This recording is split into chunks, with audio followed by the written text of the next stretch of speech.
Eu engravidei com 16 anos. Eu não sei se você consegue imaginar o quanto isso impactou na minha vida. Principalmente morando num país como o nosso, onde 63% das casas chefiadas por mães solo estão abaixo da linha da pobreza. E desde o dia que eu descobri que estava grávida, esse passou a ser o maior medo da minha vida. Fazer parte dessa segunda estatística. Porque da primeira, de ser uma adolescente grávida, eu já fazia. Eu tive o privilégio de nascer numa família que me apoiou, me acolheu, e foi graças aos meus pais que, depois de terminar o ensino médio, com 16 anos mesmo, eu fui direto para a faculdade de psicologia. E na faculdade, eu fiz uma descoberta um pouco assustadora. Eu não tenho nenhuma vocação para ser psicóloga. O pior é que eu descobri isso já no segundo ano. E eu não tinha tempo para perder, porque diferente das outras alunas da minha sala, era uma sala majoritariamente feminina, eu tinha um filho, eu tinha 17 anos e eu tinha muita chance de fazer parte da minha segunda estatística. Eu não podia perder tempo saindo da faculdade de psicologia e procurando outra faculdade, porque eu já tinha entrado numa corrida contra o tempo. E aí eu tive a sorte de encontrar um anjo nesse momento em formato de professor, e eu acredito muito que professores são anjos. E ele me falou: Carol, calma, você já tentou todos os estágios, porque tem um negócio importante aqui. Eu fiz estágio em todo lugar que você pode imaginar nesses 2 anos. E eu não sei qual deles eu detestei mais. E aí ele falou: Carol, calma, vai para a área organizacional, se dá essa oportunidade. E eu fui. E aí lá eu me encontrei. Eu me encontrei encontrando as pessoas. Vamos ser muito sinceros aqui, né, gente? Ninguém sonha em ser um profissional de RH. Se você perguntar para uma criança o que você quer ser quando você crescer, a criança não vai falar que quer ser profissional de RH, de jeito nenhum. Eu acho, na verdade, que nem fui eu que escolhi ser uma profissional de RH. E comigo aconteceu igual aconteceu com Harry Potter. É a varinha que escolhe o bruxo. Então foi assim. A varinha me escolheu.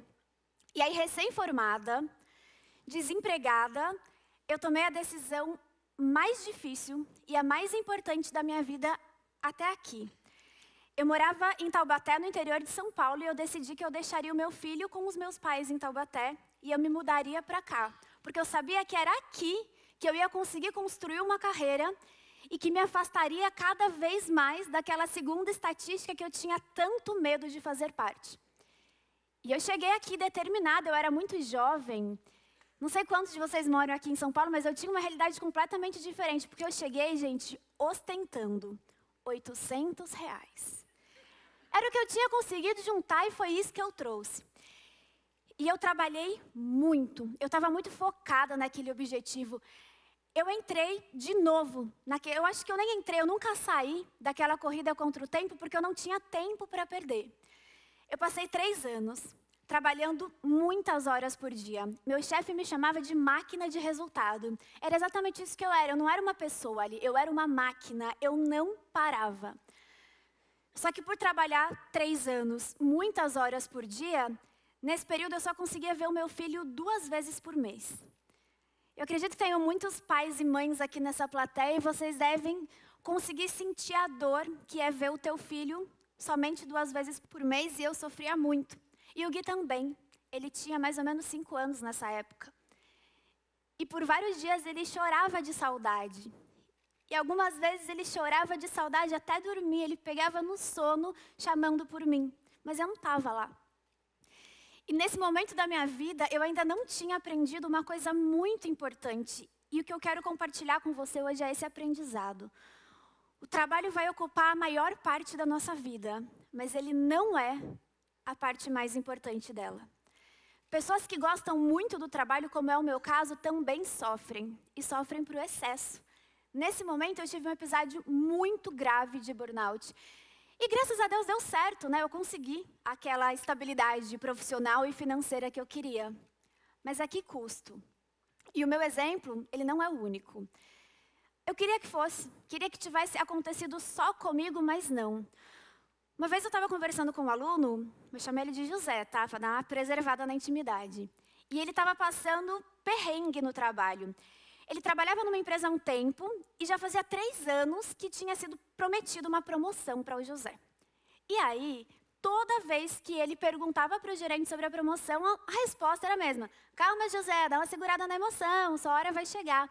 Teve uma vez, vocês não vão acreditar, o José foi perguntar para o gerente e o cara recitou um versículo da Bíblia para afastar o José. Ele teve a ousadia de falar assim, José, todas as coisas no tempo de Deus. Esse suspiro que eu estou dando aqui foi o mesmo suspiro que o José teve que dar para conseguir reorganizar aquela informação, né? E aí ele foi ficando desmotivado no trabalho, irritado em casa, porque por mais que a gente tente, não dá para separar, é uma coisa só. Nessa brincadeira toda, ele até engordou uns quilos. E ele decidiu que não ia ficar mais esperando pelo reconhecimento daquela empresa, porque ele entendeu que o reconhecimento não ia chegar. Aí o José encontrou outro emprego e pediu demissão. Só que o mais bizarro dessa história é que, no momento que o José foi anunciar a demissão, o gerente ofereceu a promoção, que ele ficou esperando 3 anos. O José, graças a Deus, recusou. E ele é só mais um. Ele é um caso clássico de algo que acontece muito nas empresas, porque a empresa sempre sabe que o profissional é bom. Ela espera que o profissional não descubra, mas ela sabe. É claro que ela sabe.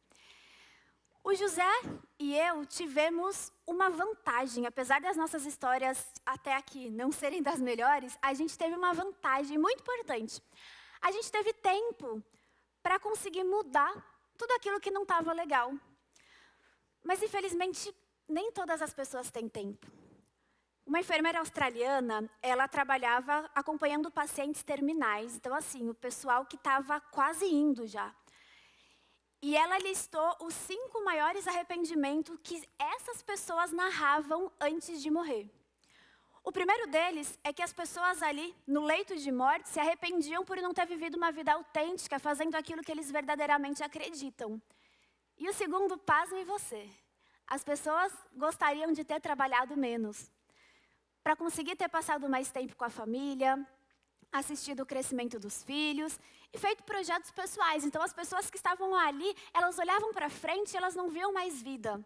É triste, mas não tinha mesmo. Então, sempre que elas olhavam para trás, eram desses 2 arrependimentos dentre os 5 que as pessoas relatavam. Comigo e com o José foi diferente, porque a gente teve tempo. O José, ele soube aproveitar o tempo, essa vantagem.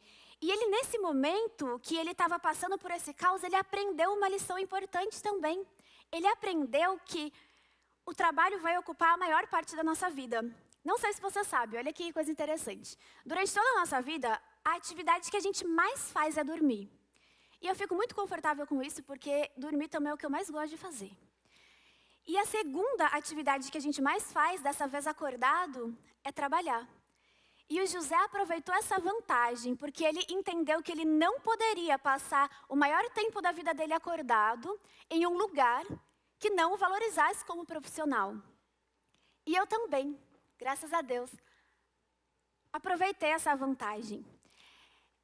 Os 3 anos que eu passei vendo meu filho 2 vezes por mês, quando dava, porque alguns meses era uma vez só. As apresentações da escola que eu perdi, o dia que o primeiro dente dele caiu, e as poucas partidas de futebol, porque, gente, o menino detesta esporte. Tudo isso que eu perdi, eu não vou conseguir recuperar. Apesar de ter dado certo profissionalmente, esses momentos, eles não vão voltar para mim de jeito nenhum. Mas eu gosto de pensar que eu tive sorte, sabe? Porque o Gui e eu já vivemos momentos muito bons. E a gente vai viver muitos outros pela frente. Inclusive, hoje ele está aqui. Ele está sentado aqui na primeira fila me ouvindo falar sobre como é importante você não perder o maior tempo da tua vida acordado, trabalhando, enquanto você perde o que de fato é a parte mais importante da sua vida. Eu não consigo nem ficar olhando muito para lá, senão eu choro.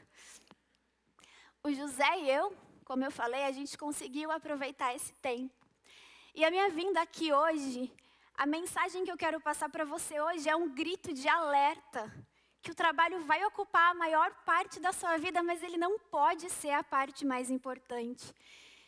Que você saia daqui hoje e amanhã você vai voltar para o trabalho, porque sim, a gente precisa trabalhar. O trabalho é necessário, mas que o trabalho seja o meio para um fim.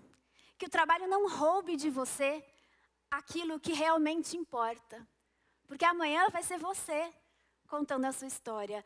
E quando você estiver contando essa história, que você consiga olhar para trás e não se arrepender.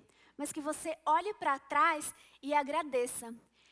E a minha mensagem aqui hoje, como eu falei, ela é um apelo para que você entenda que o trabalho é a parte mais importante da sua vida, mas ele não é, o trabalho é o tempo que você mais passa acordado, mas ele não pode ser a parte mais importante da sua vida. Porque daqui 10, 20, 30 anos, que você consiga olhar para trás e ao invés de se arrepender, agradecer. Quando você for contar a sua história, que seja uma história diferente. Qual é a história que você vai querer contar? Muito obrigada.